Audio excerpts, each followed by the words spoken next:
Hello बच्चों, let's read this question. The question say that explain the following terms. First rigidity, second compressibility. तो सबसे पहले समझेंगे बच्चों की कॉन्सेप्ट. की कॉन्सेप्ट क्या होगा बच्चों? प्रॉपर्टीज ऑफ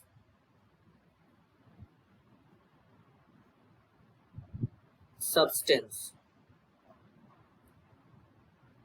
तो सबसे पहले बेसिकली बच्चों अगर हम सब्सटेंस के प्रॉपर्टी को एक्सप्लेन करेंगे तो इसमें सबसे पहला जो टर्म हम लोग एक्सप्लेन करेंगे वो रहेगा रिजिडिटी. अब रिजिडिटी क्या होता है जरा ध्यान से समझेंगे. It is defined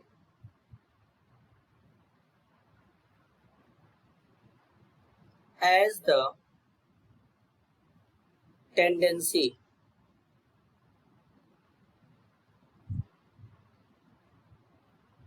of matter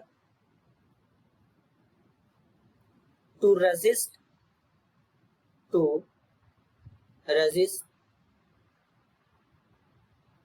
a change in shape. अब बेसिकली बच्चों अगर हम बात करें सॉलिड के बारे में तो सॉलिड में क्या होता है, कुछ इस तरीके से होता है. इनके पार्टिकल जो होते हैं सॉलिड के बहुत ही क्लोज होते हैं. सॉलिड के जो पार्टिकल होते हैं इस तरीके से बहुत ही क्लोज होते हैं.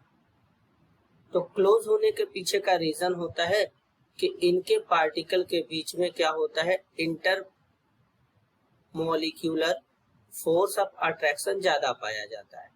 तो इसलिए बेसिकली क्या होता है, ये जो सॉलिड होते हैं इनके पार्टिकल क्लोज होते हैं. तो इनको बच्चों इनको जब कंप्रेस करेंगे तो ये इजीली कंप्रेस नहीं हो पाते हैं.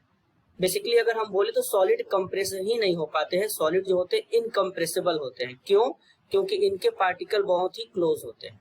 मीन्स सॉलिड क्या होते हैं बच्चों, इनकम्प्रेसिबल होते हैं. क्यों? इनके पार्टिकल बहुत ही क्लोज होते हैं, स्पेस बहुत ही कम होता है. तो इसलिए अगर इनके शेप में चेंज करना चाहेंगे तो चेंज ही नहीं होगा. तो बोलेंगे सॉलिड क्या है, रिजिड है. तो रिजिडिटी टर्म बेसिकली किसके लिए है बच्चों, सॉलिड के लिए. तो सॉलिड क्या होता है, रिजिड होता है. सॉलिड रिजिड होता है. अब हम बात करेंगे बेसिकली बच्चों कंप्रेसिबिलिटी के बाद.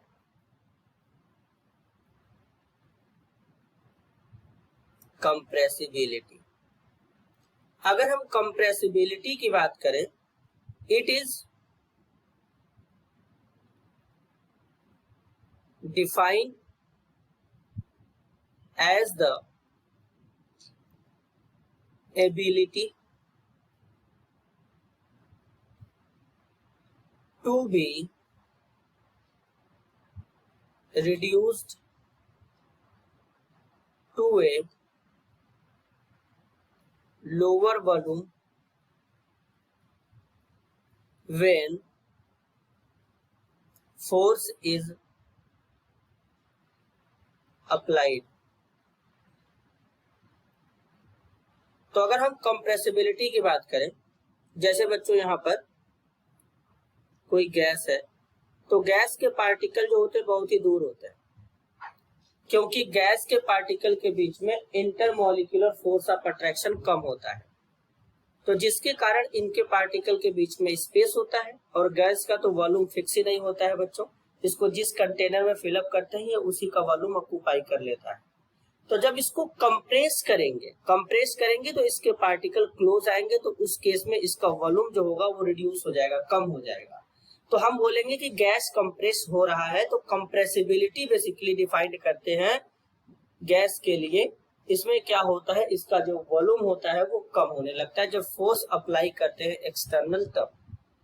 तो इस तरीके से रिजिडिटी और कंप्रेसिबिलिटी को एक्सप्लेन करते हैं बच्चों. This is your answer. I hope you understood it well. All the best.